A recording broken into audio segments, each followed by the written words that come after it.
Most people think quitting social media means you're out of touch. Psychology suggests something very different. What if stepping away was not avoidance at all, but a quiet form of self-regulation? And what if the people who never joined or slowly drifted away were responding to something their minds picked up long before the rest of society did? By the end of this, you will understand why many people who avoid social media share a psychological pattern that rarely gets talked about, and why it often shows up later in life, not earlier. Let me start with a simple question. When was the last time you felt mentally rested after scrolling? For many people over 45, the answer is not recently. It might be years ago, or maybe never. You may remember joining social platforms with practical intentions, to keep up with family, to follow the news, to stay professionally relevant. But somewhere along the way, it began to feel heavy, noisy, oddly draining. Did you notice that tension? The sense that you were absorbing emotions you did not ask for? Here's the open question we'll return to. Why do some people feel clearer, calmer, and more grounded after leaving social media, while others feel anxious without it? Hold that thought. For adults in midlife and beyond, life already carries weight. Careers with long histories, relationships shaped by decades, responsibilities that do not switch off. You're not looking for stimulation for stimulation's sake. You're looking for coherence. And psychology has a lot to say about that. One place to start is self-determination theory. In simple terms, it says humans function best when three needs are met: autonomy, competence, and relatedness. Ask yourself something honestly. Does social media increase your sense of choice or quietly reduce it? Many platforms are built on operant conditioning, variable rewards, unpredictable feedback, likes, comments, notifications arriving just often enough to keep attention hooked. That system works remarkably well on younger brains that are still shaping identity. But later in life, something changes. The mind becomes less interested in external validation and more protective of internal stability. Have you noticed that you care less about being seen and more about being at peace? This is not withdrawal, it's selectivity. Another useful lens is cognitive load. Every piece of information has a cost: images, opinions, outrage, comparison. Social platforms compress thousands of social signals into minutes. The human brain was never designed for that density. Over time, the result is not excitement, it's fatigue. Did you ever close an app and feel strangely unsettled even though nothing specific happened?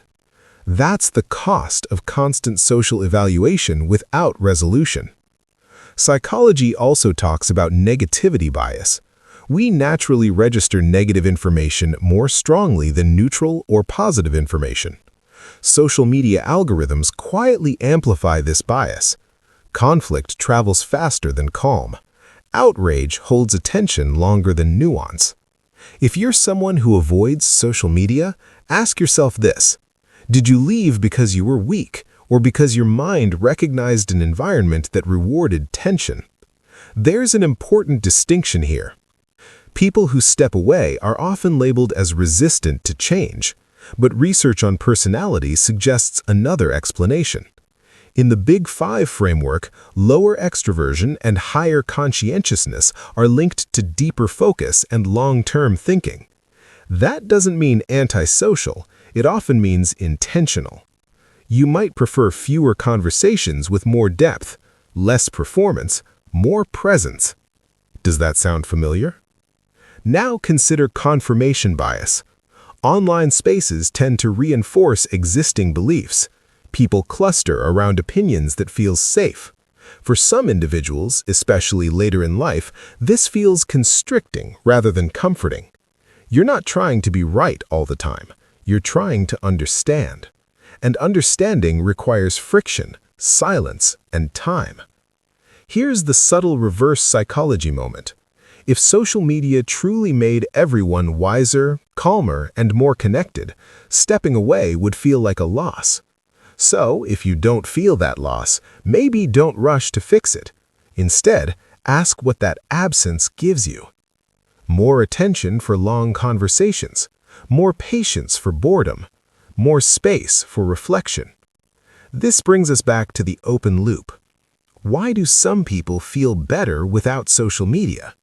Because their psychological needs shifted. They're no longer optimizing for visibility, they're optimizing for coherence. Attachment theory offers another angle. People with secure attachment styles tend to regulate connection well. They're comfortable with closeness and distance. For them, constant digital contact can feel intrusive rather than reassuring. Have you noticed that you don't need constant updates to feel connected to people you care about? That's not detachment, that's security. There's also the concept of far transfer, skills developed in one domain shaping behavior in another. Decades of real-world problem-solving, conflict resolution, and delayed gratification train the brain to value depth over immediacy. Social media rewards immediacy. When those two systems clash, the older system often wins quietly. Here's a question worth sitting with. When you stopped checking as often, did anything essential actually disappear? Or did some things finally come into focus? Many people report sharper thinking, better sleep, more tolerance for silence. Not because social media is evil, but because it was mismatched to their current psychological stage. Society frames non-use as backward. Psychology frames it as adaptive. You were not broken, you were adjusting. Now let's close the loop. People who don't use social media are often responding to an internal signal that says, "This environment no longer serves how I think." That signal tends to emerge after identity stabilizes, after priorities shift from expansion to integration. It's not about rejection, it's about alignment. So, if you're someone who stepped away or never fully joined, consider this. What if your mind wasn't opting out of connection, but choosing a different form of it? What if silence was not emptiness, but space? And what if your discomfort with social media was not a flaw, but information? I'll leave you with a few questions. When you imagine going back, what exactly are you hoping to gain? And what are you protecting by staying away? How has your relationship with attention changed over the years? And what does that say about who you are now? Do you feel less informed without constant updates, or more able to think for yourself? And finally, if fewer voices mean clearer values, is that really a loss? Share your thoughts, not to perform, just to reflect.